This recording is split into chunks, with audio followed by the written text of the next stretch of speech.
চোরের বেশে যারা পালিয়ে যায় তারা কখনো বীরের বেশে আসতে পারে না। জামাত ইসলামের ডাকে কর্মী সমাবেশে আপনারা উপস্থিত হয়েছেন। এভাবে একটা কর্মী সমাবেশে একসাথে আমরা সবাই উপস্থিত হওয়া, এটা ছিল এই বাংলাদেশের পুরো এক সময় এটা কল্পনা করা যেত না। এভাবে আমরা সবাই একত্রিত হয়ে বসলে, দিনের কথা বললে, দিনের পথে চললে, দিনের কথাগুলো শোনাতে গেলে আমাদেরকে ঘেরাও করা হতো, গ্রেফতার করা হতো এবং অপবাদ দেওয়া হতো আমরা রাষ্ট্র বিরোধী তৎপরতায় একত্রিত হয়েছি, কিংবা বলা হতো আমরা জঙ্গি ট্রেনিং এর জন্য একত্রিত হয়েছি, কিংবা বলা হতো আমরা এই সরকারকে উৎখাত করার জন্য এখানে একত্রিত হয়েছি। অথচ জঙ্গি ট্রেনিং যা হয়েছে পিছনে হয়েছে, সামনের দিকে তাকাবেন, পিছনের বাইরে এটাকে যা হয়েছে সেটাকে কি নিয়ন্ত্রণ করবেন? আপনারা আপনাদের মঞ্জিলের দিকে তাকিয়ে থাকবেন, তাই না প্রিয় ভাইরা? অথচ এর কোনটার জন্য আমরা সেদিন একত্রিত হতাম না। আমরা সবার একত্রিত হওয়ার লক্ষ্য উদ্দেশ্য ছিল ইযাক্কিহিম ওয়া ইউআল্লিমুহুমুল কিতাবা ওয়াল হিকমা। আমাদের নিজেদের আত্মশুদ্ধির জন্য আমরা একত্রিত হতাম, বিজ্ঞান কোরআনের তালিম এবং এটাকে শিক্ষার জন্য আমরা একত্রিত হতাম। আমরা একত্রিত হতাম নিজেকে জানার জন্য, আমার রবকে জানার জন্য এবং মানার জন্য। কিন্তু যারা আমাদের বন্ধুদের এটা তাদের সহ্য হতো না, তারা আল্লাহকে জানা এবং মানার এই কাজকে তারা অনেক ক্ষেত্রে অনেক সময় এটাকে তারা জঙ্গি নাটক হিসাবে সাজিয়ে এদেশের ইসলাম প্রিয় মানুষকে আন্ডার এস্টিমেট করে রাখার বিভিন্ন ধরনের ফায়দারা তারা সেদিন ব্যক্ত করেছে প্রিয়রা।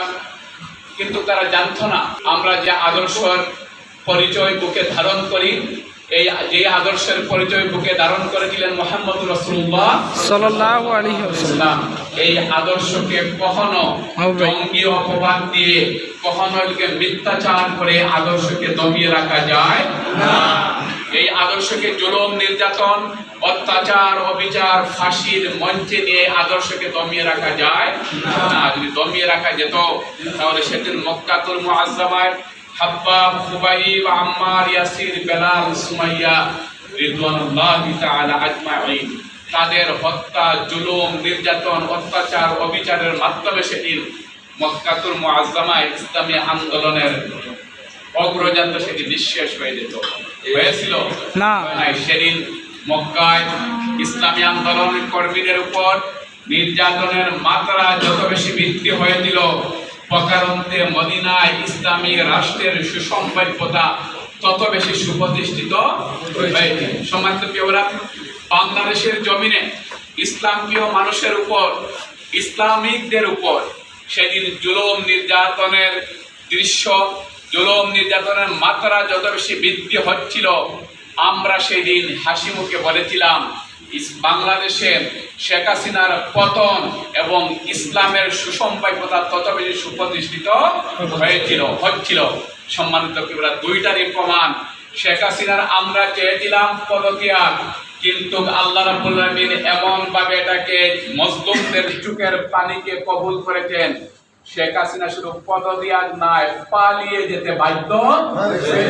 চোরের বেশে যারা পালিয়ে যান তাদের দুই একটা কর্মী এখন বলেন, স্লোগান দেন শেখ হাসিনা নাকি বীরের বেশে আসবে।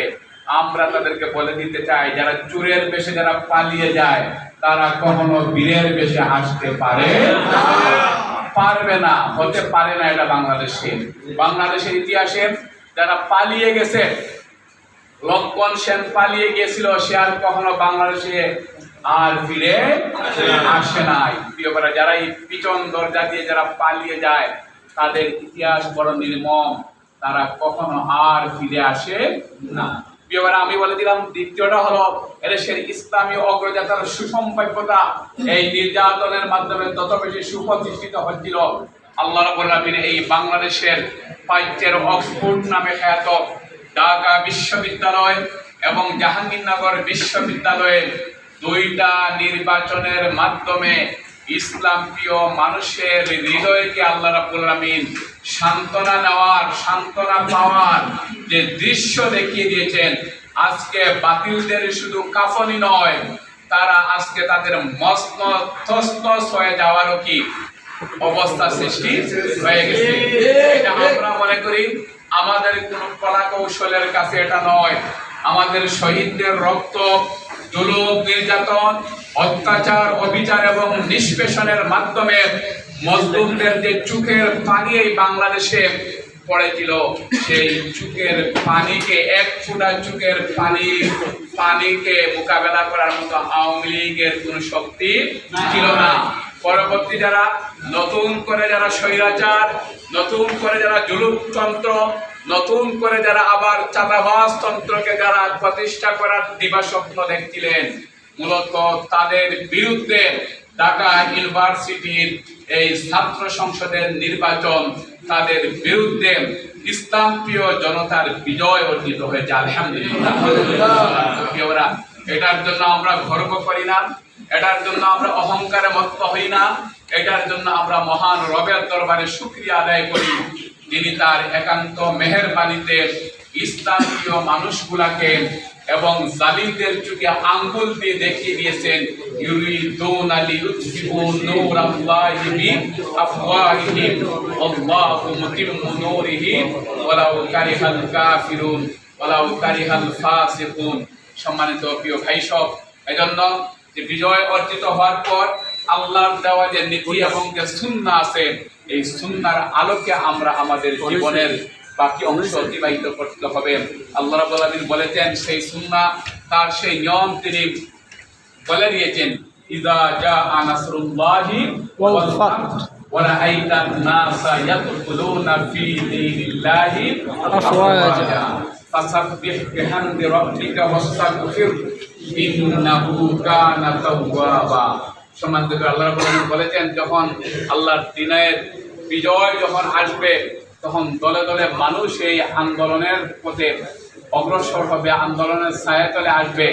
এই বিজয় আসার পর মুমিনদের উচিত হবে ফাসাব্বিহ বিহামদি রাব্বিকা ওয়াস্তাগফির, আল্লাহর কাছে আল্লাহর প্রশংসা করা, আল্লাহর গুণকীর্তন করে নিজেদের সময় অতিবাহিত করা, অহংকারী না হওয়া, সাথে সাথে তাদের আল্লাহর কাছে ক্ষমা চাওয়া।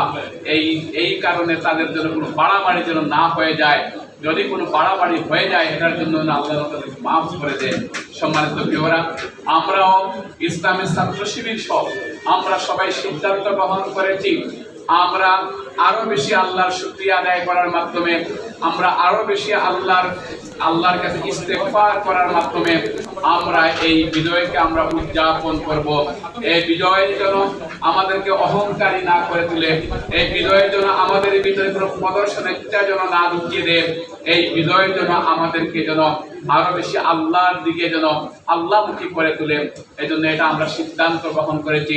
আশা করি আমাদের কর্মী ভাইয়েরাও আমাদের সেই সিদ্ধান্তের সাথে একমত হবে ইনশাআল্লাহ। এই বিজয় আল্লাহর পক্ষ থেকে, এই বিজয় শহীদদের রক্তের বিনিময়ে, এই বিজয় হল মজলুমদের বিজয়।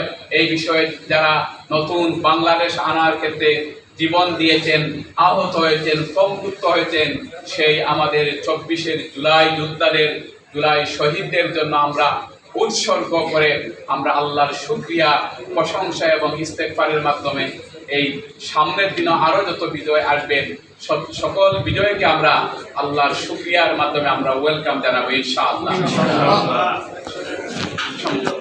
সম্মানিত দায়িত্ব